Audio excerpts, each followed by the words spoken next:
And welcome back to 4-1 Forward. Joining us are Voucher Schools advocate Justin Moralez of the American Federation of Children, along with Zach Verriden, the executive director of the Hope Schools here. So earlier this year, the Wisconsin Law and Liberties put out a report stating that choice students were outperforming public school students. I'm just trying to figure out how that is. Yeah, I think it's a great question, and I think a lot of it has to do with parental engagement. We've got parents that are really excited about having the access and the opportunity to attend a different kind of school. And when parents have that kind of empowerment and encouragement and motivation, it really makes a difference. But you say different kind of school.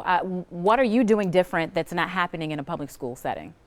Well, that I couldn't say with certainty. I can tell you what we are doing, and that is we're investing incredible amounts of time and energy in developing our administrators and our teachers so that they can pour into their students, and we really feel incredibly blessed to be able to do that. And I think the parents see the hard work, they see the dedication, and they want to come to Hope Christian Schools. And in fact, we see it from teachers as well. We've got a lot of teachers that want to come and work and teach for us because of that same investment in them. I want to get this question in because I brought it up with our earlier guests. A nonpartisan legislative study that concludes that the voucher schools are actually getting more money per student than the public schools. And I dare say you probably both feel like that's not the whole story. It is not. We took particular concern with that because it's inherently disingenuous and misrepresents the overall facts here. While the Legislative Bureau note is correct that voucher schools do receive more in actual state aid, it only paints half the picture. Public schools do get substantially more money in property tax, federal money.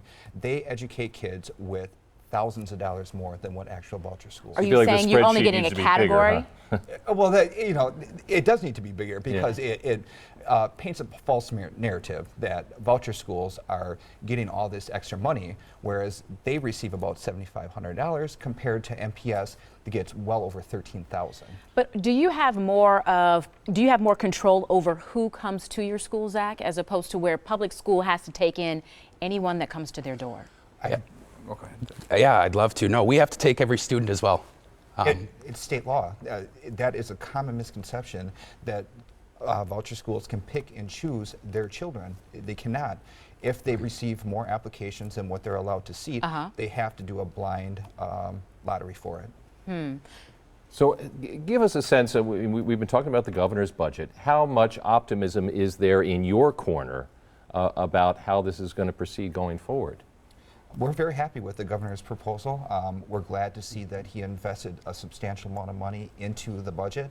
I think it was heard loud and clear that people across the state believe that there needs to be more funding in education across the board. And we hope that that is an opportunity to rise and create more quality schools and more quality seats so families have an opportunity to seek out an educational opportunity. Do you ultimately see getting rid of public education to fund more of what Choice and Voucher is offering?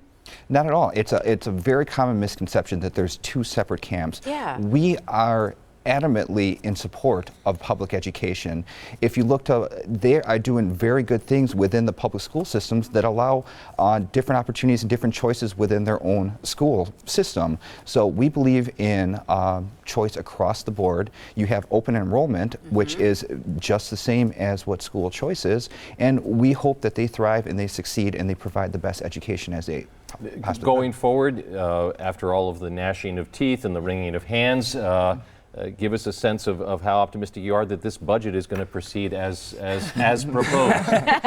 Yeah, well, we're incredibly optimistic and incredibly grateful and love that the governor invested in education more broadly because to Justin's point, we are in fact in support of multiple school choices. The adults, unfortunately, get stuck and bogged down in the differences between delivery systems.